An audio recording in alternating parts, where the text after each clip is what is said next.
good. Let's see where Valley is. Are we filming right now? Yeah. Are you serious? Hey guys, Pitmaster here. I'm here with the doc. John, what's good up? to see What's ya. up? What's up? We got these guys, Alvarez and Dustin Poirier. When they fight, there's fireworks. Great fights. I mean, their two fights combined, there's a lot of action. That's a lot different than Nagano against Derek Lewis. Let me tell you. Those are the opposite ends. They're like the exact opposites of what an MMA fight can be.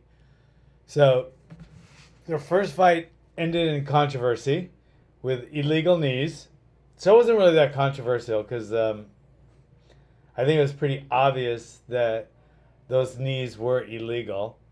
So Alvarez kneed Dustin Poirier. This is back in May of last year, the first time they fought. So great back and forth fight.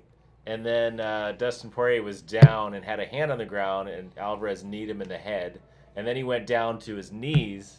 And his Alvarez, both hands. And both hands. And then Alvarez kneed him in the head again and looked like he knocked him out. Yeah. He just crumpled. And then so it was called a... Explain this to me. That's called a no contest. Well, because the referee deemed that it was an accident. He didn't deem it was malicious. If it was malicious, it would have been a win. He would have been DQ'd. Alvarez would have been DQ'd, and it would have been considered a win for Poirier. It's hard to win a fight when you're knocked out, let me tell you. But it's happened. It has happened. But because the way they were fighting, and they were both rocked, and they were both like It was back out and of it, forth, yeah. and they were like, it was just bang, bang, bang, and I don't think he noticed, even knew that Poirier had his hands up. They were just going on instinct. Both of them were actually. So, But it was Alvarez's foul that ended the fight. Yeah. So you can't lose the first time. Yeah. Right. So the first time it was Alvarez's foul that ended the fight. But you cannot lose a fight if you're fouled. But since Herb Dean thought it wasn't, and I thought it was a great call. He didn't think that those knees were malicious. I didn't either. Not the way they were fighting. So he called it a no contest. I think it was a perfect call. And this fight, there was that illegal 12-6 elbow, and I think Mark Goddard made a perfect call because Alvarez was in a dominant position. He was mounted on him, wasn't he? He was kind of a mount. He had him against the cage, but he was in a mountish position. He was in a better. His hips were free, and he could have knocked him a lot harder, and he could have hurt Dustin a lot more than Dustin could have hurt him at that point. But he threw an illegal technique, a stupid illegal technique, because it's stupid that technique is illegal, but it's still illegal. So the fact that it's illegal, and he threw it, Mark Gutter made a really good call, and he took the fouler, who was Alvarez, off of a dominant position. He put them both in a neutral position, which really, really, really helped Dustin Poirier, because now all of a sudden he's doing what he does best, which is punches and kicks and attacking. So he attacked Eddie Alvarez and knocked him out. But look at the position he's in up there. Yeah. Imagine how much effort it would have taken him to get out of that position on his own. A lot, right? Yeah. I mean, that would have been a lot of energy expended to get out of that. Yeah, and from what I heard, there might have been a little fence holding to stay in that position by Alvarez, and put that together with that illegal elbow. The referee didn't want to take a point away, which he could have done, but he didn't. So instead of taking a point away, he did the next level, which was Stand him up. a stand up. Yeah, which was it's a hard warning. They call that a hard warning. So instead of taking a point away, he did a hard warning by taking the guy who was fouling that was in a totally dominant position out of that position and put them in a neutral position.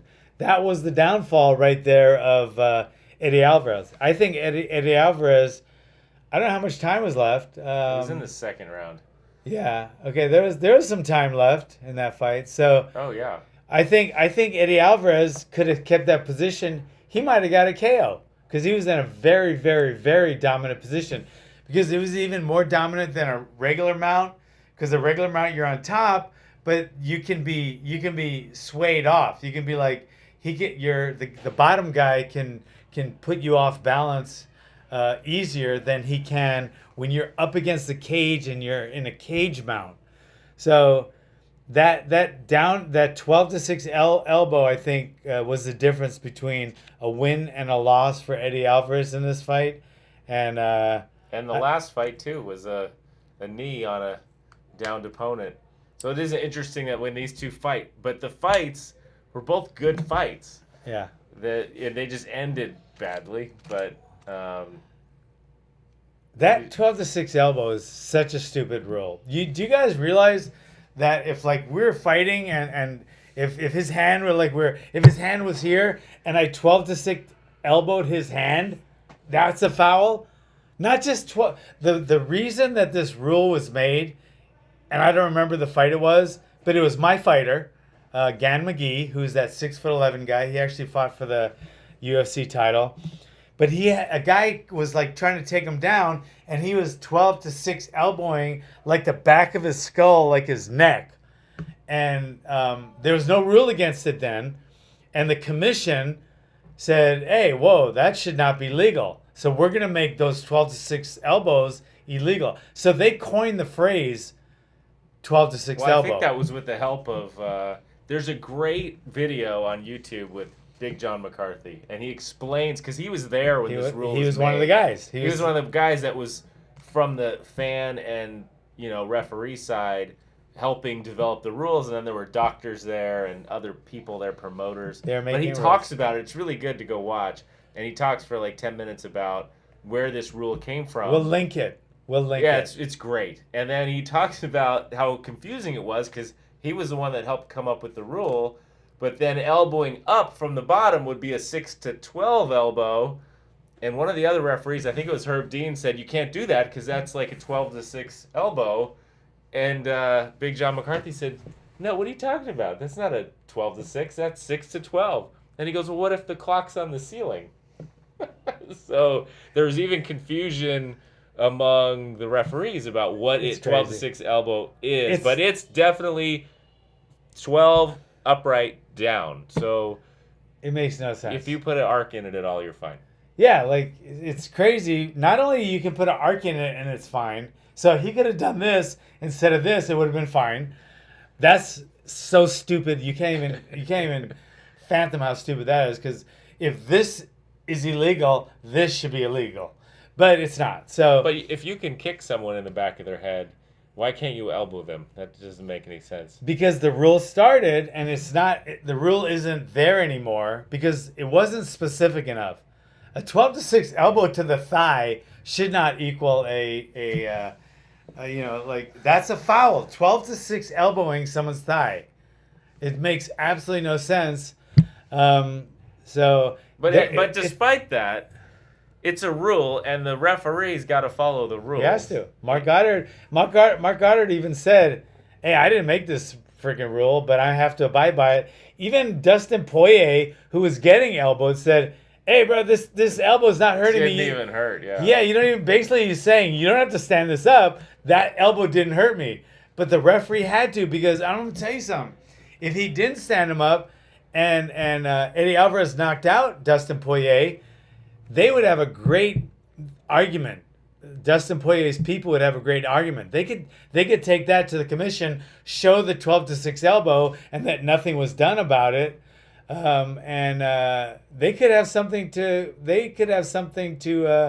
bitch about. And there might have been some kind of holding on the cage too, and that might have kind of added to it. So I did also hear that maybe his coach was telling him to throw the elbow. But how do you say 12-6? Throw it 12-6. I I don't think know. he's in that position telling him to elbow. I Yeah. don't know. But you could have elbowed. He could have elbowed like this all day long. He could have elbowed like this all day long. There's so many elbows he could throw. This to the shoulder just didn't seem like he was getting as much bang for his buck.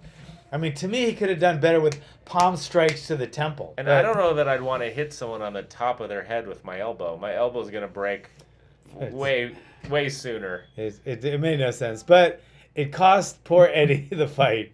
So that's the second fight that he's lost the win bonus because of his fouling.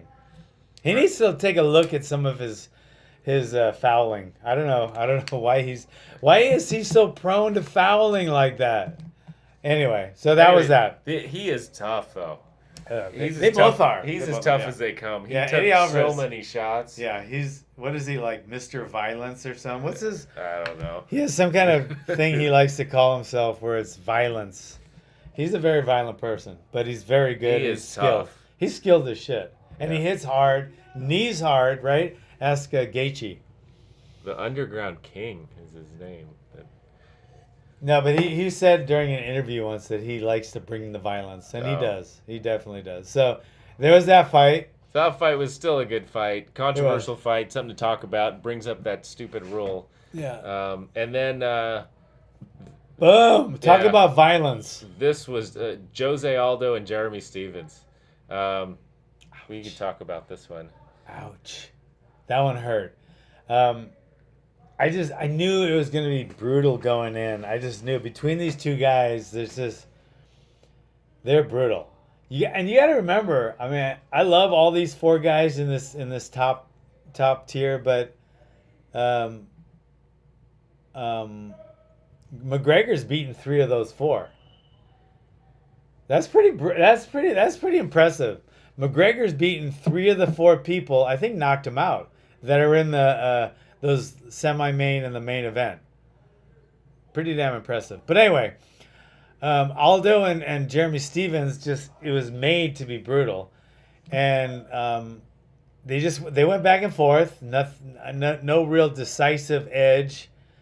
To be honest, Jeremy Stevens looked a little bit bigger. I was scared for Jose. But Jose threw a couple just kind of like winging right hands, and Stevens was blocking like this. He was bringing his hands up and blocking. And I think that Jose Aldo noticed that in one of his right hands, and he just came up with a liver shot like from left field and just hit him so hard you could just hear it just went thud. And Jeremy was done. He was done. Jose got on top of him and hit him a little bit. Then they stopped it. I think it was a good stoppage. Jeremy complained about it, but I think there was a great stoppage. I'm pretty sure it was it Goddard? I don't remember who the ref was, but it was definitely a good stoppage. Definitely a great fight, and it showed that Jose Aldo is back. I mean, he's coming off like a 2 or 3 fight losing streak, but he is definitely back. I've got how to set up the liver punch, and it's going to be linked below. So if you guys want to check out my how to set up the liver punch, it is linked below if you want to see that. So you can check that out. But it was a good stoppage. I'm trying to find out right now who stopped that one because I think Jeremy Stevens and some people were complaining that was an early stoppage. Do you think it was? No, I don't think he would have been able to defend himself after that. If you watch him just crumple onto the mat after he gets hit, his whole body just shut down. So I don't think that was a bad stoppage at all. I think if you wanted to watch a highlight reel of liver shots, that's going to be in it in the future. Any highlight reel of UFC history liver shots. Because it was such a clean shot. There was nothing blocking it. No. His elbow didn't block it at all. It's- You could hear it. And then you could see his face It and was- the pain that he was in. It was brutal. it was ugly. It But was, the way he set it up was really nice, like you talked about. yeah, That he was set it up really impressive. good. Yeah. But that was that did win him a performance or something bonus. yeah. Oh, he got it for that one. Yeah, and then Poirier got one too. That was a brutal knockout. What are you looking for? I'm gonna find out who the referee was for that other fight. The fight with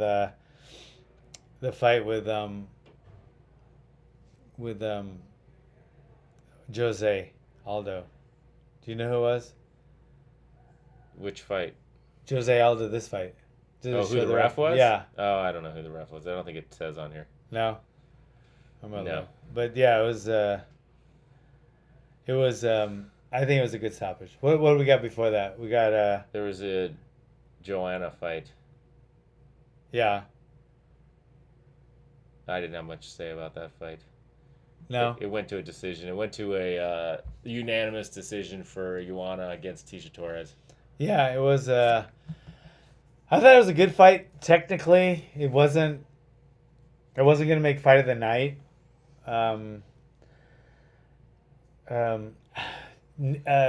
Tisha just couldn't get the distance, and the distance for Tisha was in and low. Just getting close to Joanna wasn't close enough, wasn't good enough because Joanna was able to control the clinch. She's very good at clinching, tight clinching. So she was able to keep Tisha up. So even when Tisha got in, she couldn't control that. So she wasn't getting really the best of it on the inside. If anything, she was getting a little bit of the worst of it, but she didn't get her takedowns because Joanna is a very good takedown defender. And so even if she has close distance, she's able to keep people up at her level. So it's the level that Tisha couldn't get. She was able to get in and get the distance she wanted, but she was never able to get that level. So Joanna controlled it from the outside and then even controlled the level from the inside. So that was a whole different ball of wax. And Tisha just could not get any kind of momentum going. She had some good punches, nothing really scored, and it was a one-sided fight. I think at most wasn't it 30. I think it was a 30-27 fight, pretty much all the way around. I think almost completely, yeah. So, it was a unanimous decision. Tisha's really tough, and nobody was hurt in this fight, but it wasn't a great fight. I mean, it showed a lot of skills, but not really, it wasn't like fight of the night, basically. Yeah, and she was coming off 2 losses to Rose. Yeah, she was. But, so who does Tisha fight last? It was Andrade. So she's coming off 1 loss and then 3 wins before that. Okay. So Tisha's a really good fighter. Tisha has her master's degree. She's a really sharp cookie. She's like, I remember when she was training at ATT, she was like always like in between classes. She would like hit a jiu-jitsu class, hit an MMA class, but she was always finishing up school. And she went ahead and finished school. She got her master's. So she's a really sharp girl and a really good fighter. But I think Joanna's just a level above her. But anyway, okay. First fight of the card, Alexander Hernandez against Oliver Mercier. Good fight. Not one-sided per se, but I think I could say it was a 29-28 fight. I think Oliver could have won that second round. But Hernandez, besides that, everybody knows that Mercier is good. Everyone knows that. I mean, he's been around. He's had more fights in the UFC. But Alexander Hernandez is newer to the UFC. But he's like coming on hard and fast, and he showed unbelievable speed, power, grappling, wrestling, takedown defense, takedowns, knockout power. He's shown he's a comer. I will guarantee you within 1 year, he's going to be in the top 3. Mark my words. within this year, Alexander Hernandez is going to be in the top 3. I think he has all the skills it takes to go all the way. People think he's just a slugger, but his takedowns and takedown defense was unbelievable, and his scrambling to get up was equally incredible. He's one of the best fighters I've seen coming up out of the ranks, and I think he has what it takes to go all the way.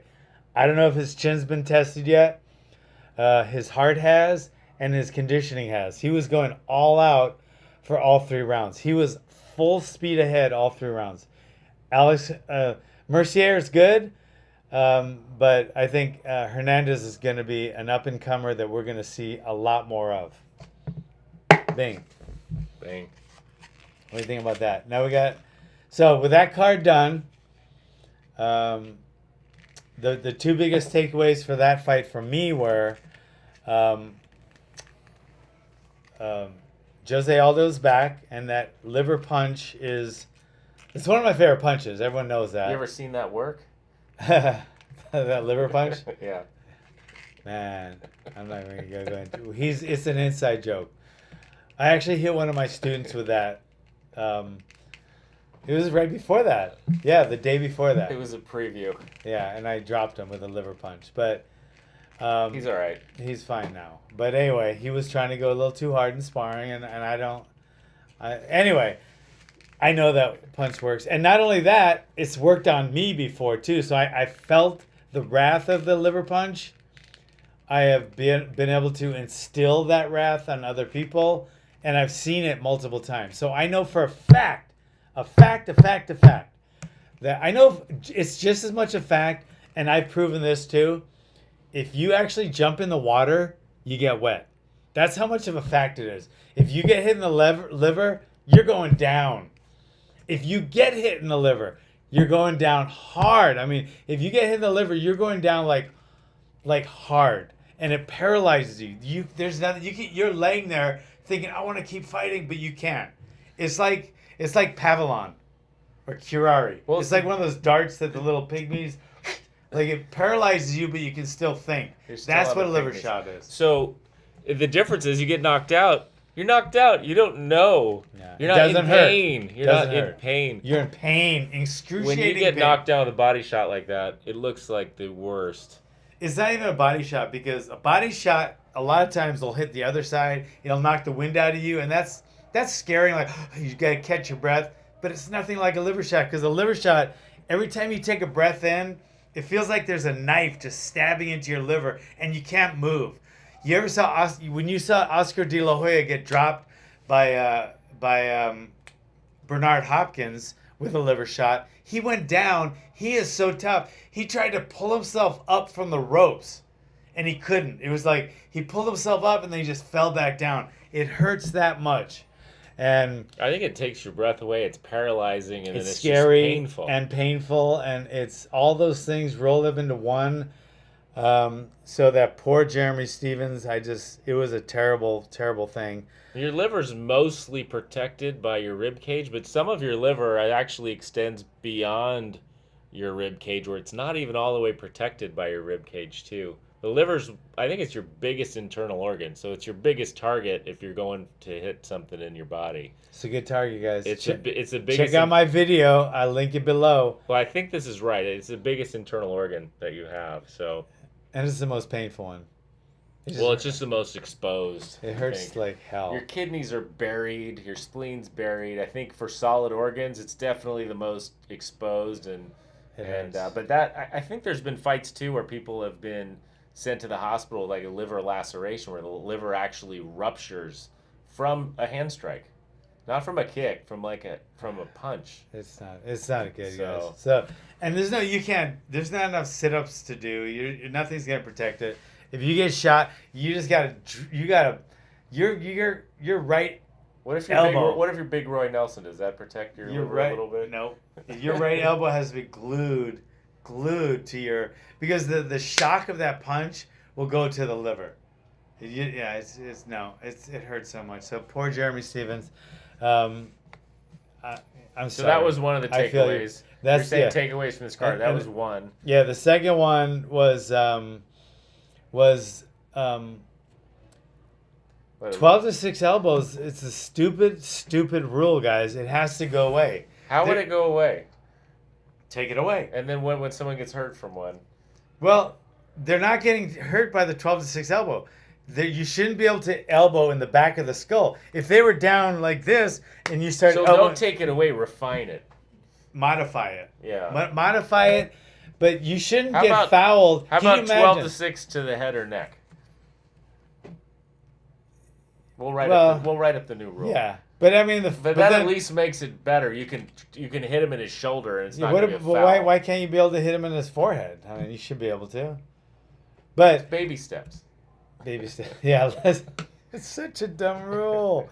They mean well. Okay, but we definitely have to link. John McCarthy's explained all this. It's fascinating. Yeah. It's more of the history. We're gonna link that below, guys. It's the history and the kind of how the sport came to be. It's kind of things. This is how things happen. Things get cobbled together. Evolve. People decide they need to have some sort of unified rules. Every state can't have their own rules, and then you end up with rules. Yeah. So some rules are they're good, but obviously all the rules can't be designed to protect a fighter in a fighting sport because they're fighting. It's like this. It's like they're trying to protect him more with this weight cutting rules. 10%. They're gonna be percentage of the body weight and da da da da. People have been cutting weight for like eons, since the beginning of time, since the beginning of combat sports, and people have been cutting weight. Did they have weight classes in the Coliseum? Of course they did. They called them like 2 stone or 1 stone or whatever. I don't know. But anyway. You're not going to...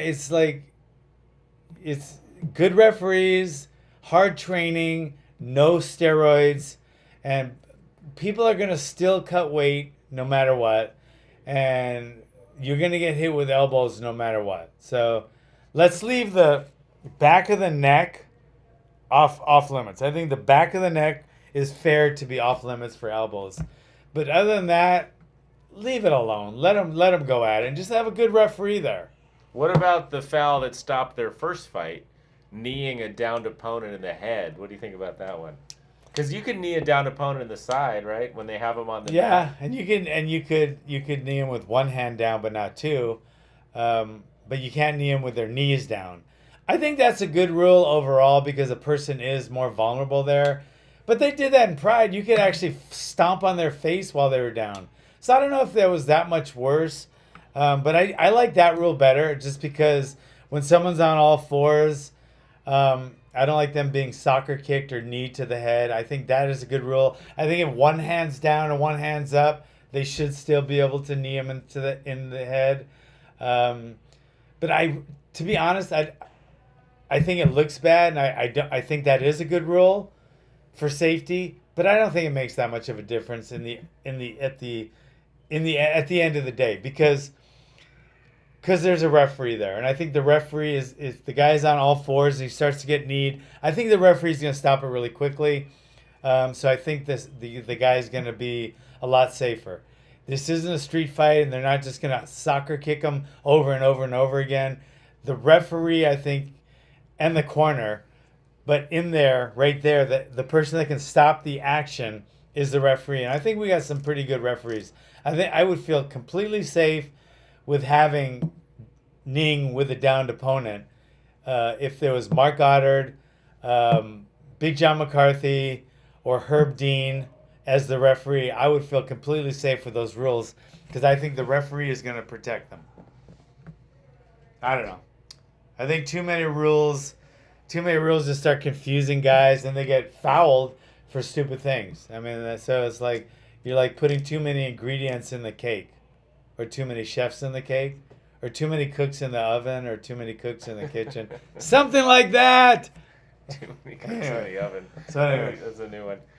So good fights. So we have fights coming up. There's another pay-per-view coming up Saturday. I don't like that fight. I mean, it's going to be an exciting fight. I just don't like when guys get that ugly to each other. How can you still talk trash, though, after you lost? I don't understand that. So this is Cody Garbrandt's fighting TJ Dillashaw. They fought before, obviously. TJ Dillashaw obviously won that fight. Yeah, I just don't like it. I don't like when they talk ugly like that. To me, it takes away from the They fun used to of the train fight. together, right? Yeah. It's going to be an exciting fight once the bell rings, but I don't like that trash, that kind of trash. I like fun trash talking like McGregor used to do, Quentin does, Rampage. I like when Muhammad Ali used to do it. I like when they do it and it's fun and it's funny, but I don't like this kind of stuff. To me, it's ugly. I can't wait to see Johnson Cejudo again. That's gonna be fun. And then who else It's we Mighty got? Mouse, John. Yeah, Mighty Mouse. Yeah, I can't wait to see him. Cub Swanson's fighting too. You always want to see Cub Swanson fight. So it's a pretty interesting fight. I don't know. As a pay-per-view, who's that last fight there? Who's this fight? Santos Holland. You click on it. Yeah. I don't know that one. I don't even know those two girls. I always want to see Swanson. It's a pay-per-view for those fights. Yeah. The top 3 fights. Yeah, so just the top 3, I guess. But yeah. Anyway, so that'll be fun. We're gonna come back and talk about that next week, and then I'm going on a vacation to Coronado, where I'm gonna hang out with the fam, and then stay at the Hotel Del, which is one of the best hotels in California. And then I'm doing a seminar down there, Kajikempo seminar. So anybody down in Coronado the week of, I think it's the 8th. I think it's Wednesday the 8th of August.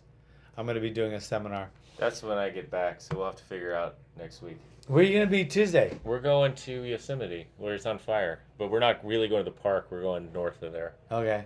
So hopefully it won't be too smoky. So, all right. Well, I'll see you next time, and we'll get you guys a podcast somehow. However we do it, even if it's like on the phone or whatever, we're gonna get you a podcast. All right. All right. Good time, John. All right, brother. I'll See you next time. Bye.